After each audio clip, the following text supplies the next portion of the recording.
주워버리는 거야? 너무 좋습니다. 네, 오늘 설교를 아주 다 담았기 때문에 그냥 넘어가도 되겠지만 조금 더 이거를 이렇게 풍족하게 들 수 있도록 제가 말씀을 전하도록 하겠습니다. 연극이 굉장히 주워버리는 거야? 네, 좋습니다. 네. 아까 잠깐 이야기했지만 혹시 마이더스의 손이라는 말을 들어본 적이 있으신가요? 마이더스의 손.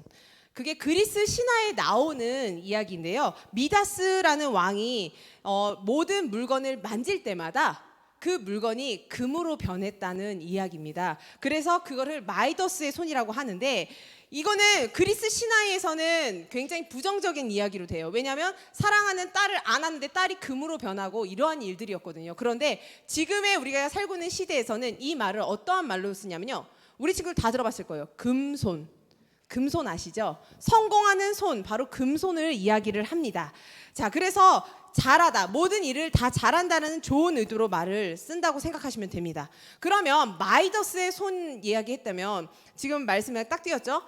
마이더스의 손의 반대말이 뭘까요? 맞아요, 마이너스의 손. 손이 마이너스라는 거예요.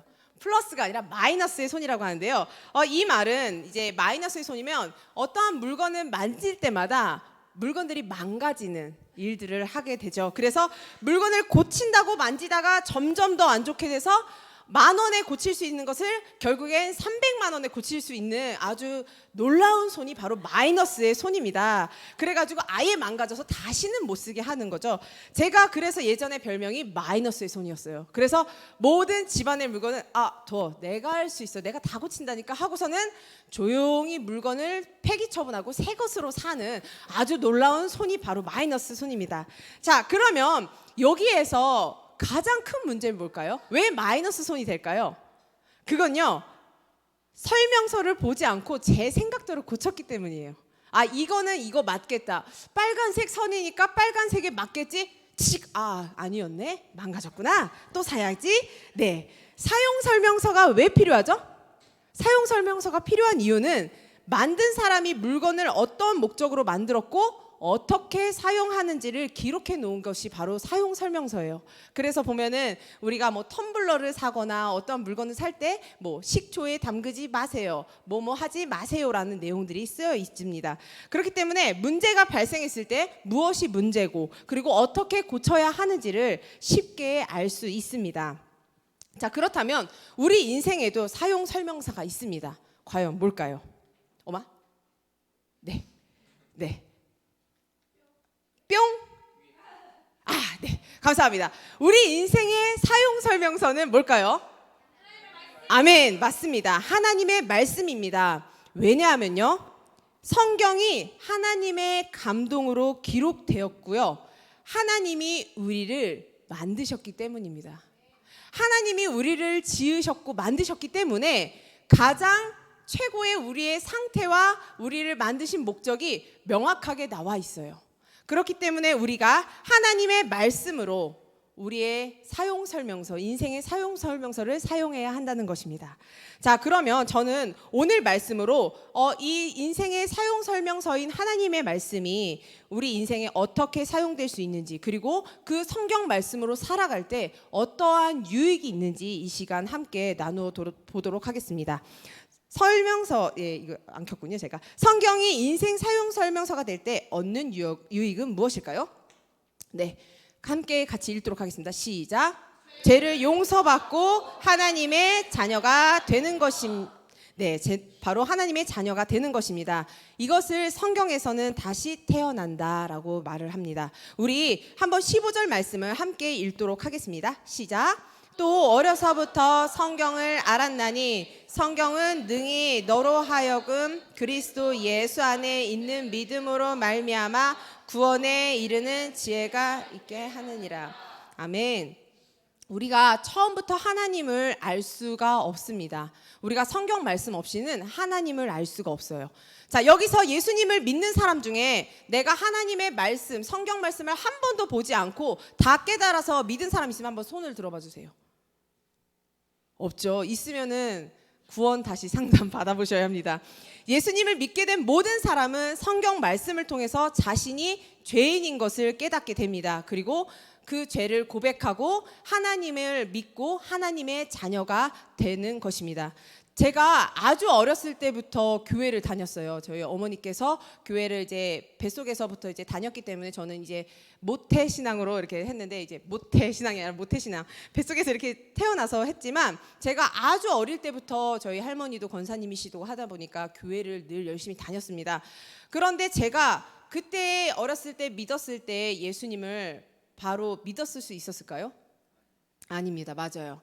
제가 예수님을 믿고 고백하게 된 것은 바로 고등학교 2학년 때였어요. 바로 수련회 때였는데요. 수련회 때 말씀 듣고 찬양하면서 그동안 느껴보지 못했던 것을 딱 느꼈어요. 아, 내가 죄인이구나. 내가 내 죄로 인해서 예수님이 나를 위해 십자가에서 죽으시고 다시 사셨구나.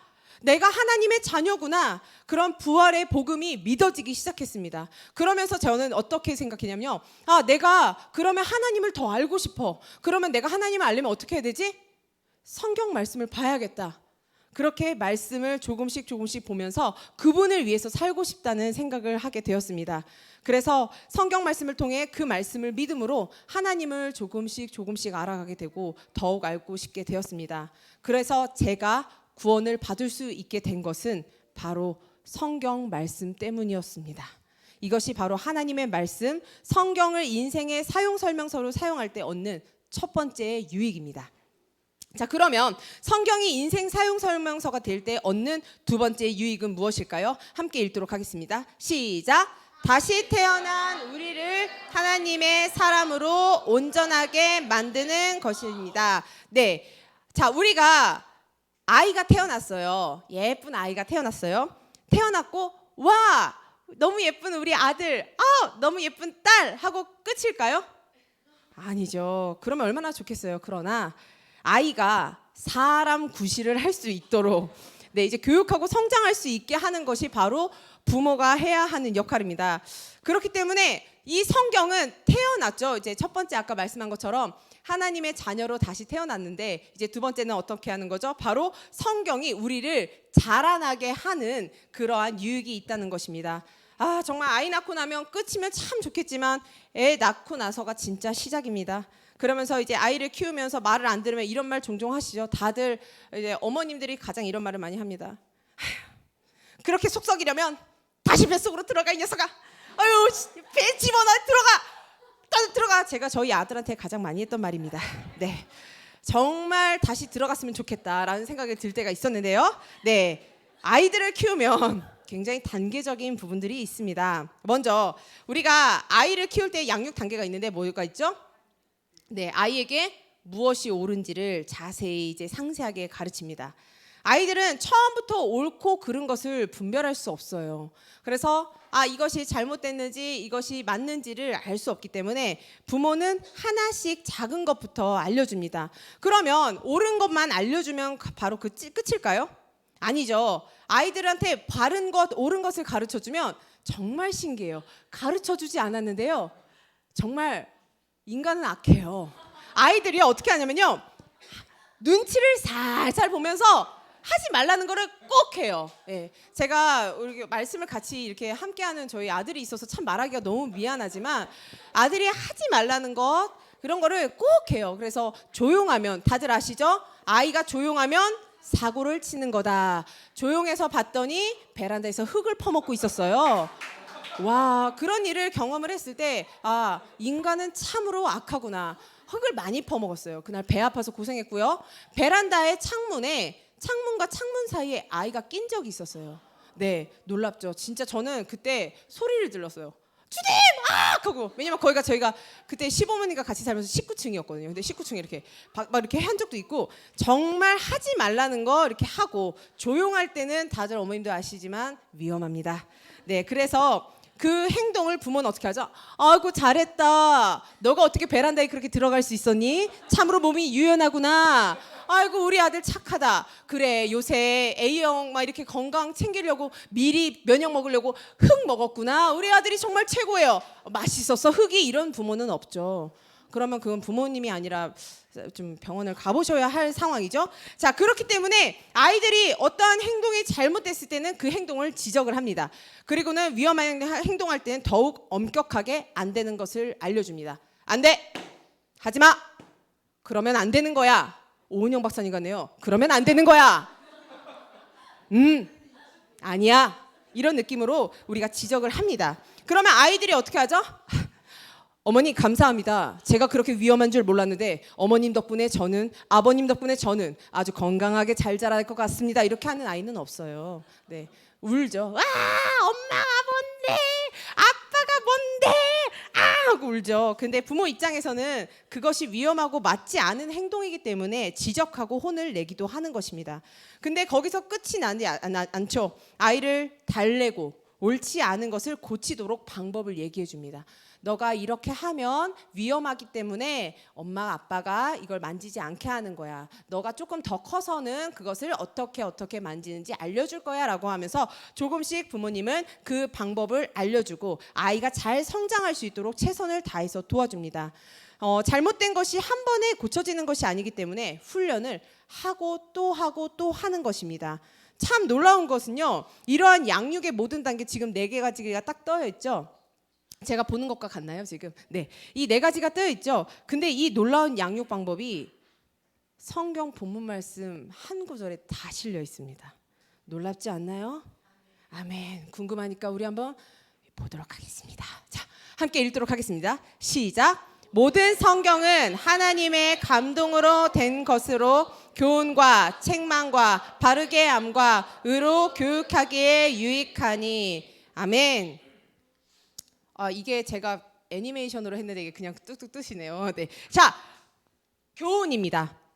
모든 성경은 하나님의 감동으로 된 것으로 교훈, 바로 옳은 것을 가르쳐 주십니다. 책망, 옳지 않은 언행을 지적해 줍니다. 바르게 함, 옳지 않은 언행을 고치도록 도와줍니다. 의로 교육함, 옳은 언행을 하도록 지속적으로 훈련하고 또 훈련하는 것입니다. 우리 부모님이 아까 저기 연극에서도 봤던 것처럼 아이가 잘 자라게, 아이가 바르게 성장하기를 모든 부모가 다 원합니다. 그렇게 16절의 말씀을 행하였을 때 결국에는 하나님께서 17절의 말씀처럼 우리와 우리 자녀들을 만들어 가신다는 것을 약속하고 계십니다. 네. 자, 함께 읽도록 하겠습니다. 시작. 이는 하나님의 사람으로 온전하게 하며 모든 선한 일을 행할 능력을 갖추게 하려 함이라. 아멘. 바로 16절의 말씀대로 그렇게 했을 때 하나님께서는 17절의 이 말씀처럼 우리와 우리 자녀들을 하나님의 사람으로 더욱더 온전하게 만들어 가실 것입니다. 그렇기 때문에 그 길이 때로는 힘들고 어려워도 모두가 정말 이 말씀을 꼭 붙잡고 하나님의 사람으로 온전하게 될 것을 기대하며 나아가기를 소망합니다. 저는 현재 담당하고 있는 청풀 친구들이 있습니다. 오늘도 이렇게 청풀 친구들 함께 예배를 드리는데요. 저는 청풀 친구들을 보면서 기대를 하나 하고 있습니다. 왜냐하면 성장을 하고 있기 때문입니다. 저희가 작년 여름 수련회 때 우리 함께 여름 캠프를 갔습니다. 수련회를 가서 철로 역정이라는 프로그램을 진행하면서 아이들이 예수님을 믿는 그 믿음의 여정에 걸어가는 것을 프로그램으로 한번 녹여서 진행을 한 적이 있습니다. 네, 근데 우리 친구들한테는 이제 깜짝 서프라이즈 놀랄 수도 있겠는데요. 그때 저희 그 내용 중에 하나가 그 얘기였었어요. 죽음을 앞두었을 때 유언장을 쓰라고 한 것이 있었어요. 유언장을 쓰라고 해서 우리 친구들이 그 방에서 각자 편지를 썼는데 제가 그 편지를 이후에 읽게 되었습니다. 근데 몇몇 친구들의 고백을 한 내용을 보게 되었는데 저는 너무 깜짝 놀랐습니다. 왜냐면요, 자신이 죄인임을 고백한 친구가 있었고요. 지금까지 살아오면서 가장 큰 축복은 내가 하나님을 믿을 수 있었던 것과 복음을 친구들에게 전하고 하나님이 어떤 분이신지를 알려주고 싶다라고 고백한 친구가 있었거든요. 마지막 유언이라는 건 뭐죠? 자신이 죽을 때 가장 하고 싶은 말을 하게 되는 것이 유언장입니다. 그런데 몇몇 친구시 자신이 죄인인 것을 고백한 친구가 있고요. 하나님을 믿은 것이 나에겐 가장 축복이다. 내가 아는 하나님을 친구들과 내가 아는 사람들에게 하나님을 전하고 싶다. 복음을 알려주고 싶다라고 했던 그 고백을 보면서 저는 생각했습니다. 아, 청풀 친구들이 지금 이렇게 하나님을 인격적으로 만났고 말씀으로 성장하고 있구나. 저는 하나님의 사람으로 우리 친구들이 온전하게 자라나고 있다는 것을 보게 되었습니다. 그렇기 때문에 저희 청풀 또한 우리 주풀 모든 피플도 모두 다 함께 이 16절 말씀처럼 계속적으로 하나님의 감동으로 된 이 말씀을 교훈과 책망과 바르게 함과 의로 교육하는 것을 더욱더 멈추지 않을 것입니다. 우리가 오늘 이 말씀을 통해서 성경이 인생 사용 설명서가 될 때 얻는 유익을 알게 되었습니다. 아까 말씀드렸던 것처럼 첫 번째는 죄를 용서받고 하나님의 자녀가 된 것. 두 번째는 다시 태어난 하나님의 자녀로 다시 태어난 우리를 하나님의 사람으로 온전하게 만드는 것입니다. 여러분 모두 열심히 사셨습니다. 압니다. 하지만 그것으로 그치지 않았으면 좋겠습니다. 성경을 인생의 사용 설명서로 사용하셔서 살아가시기를 바랍니다. 성경을 교과서로 삼으셔서 하나님께서 마이너스의 인생을 마이더스의 인생으로 살아가게 하실 것을 믿으시며 나아가시길 바랍니다. 설명서를 무시하면 마이너스의 인생이 될 위험이 있고 설명서를 잘 보면 마이더스의 인생이 될 수 있습니다. 왜냐하면 성경은 바로 하나님이 우리를 만드신 인생 사용 설명서기 때문입니다. 이 시간 우리 잠시 눈을 감고 함께 말씀을 기억하며 기도하면 좋겠습니다. 하나님, 성경 말씀이 우리의 인생의 사용 설명서가 되게 해주세요. 세상의 기준과 판단 혹은 내 생각에서 멈췄던 시선을 이제는 돌리게 해주시고 성경을 통해 하나님을 더욱 깊이 알게 해주세요. 우리를 하나님의 사람으로 온전하게 자라나도록 해주세요라고 이 시간 말씀을 기억하며 함께 기도하도록 하겠습니다. 기도하겠습니다. 하나님 아버지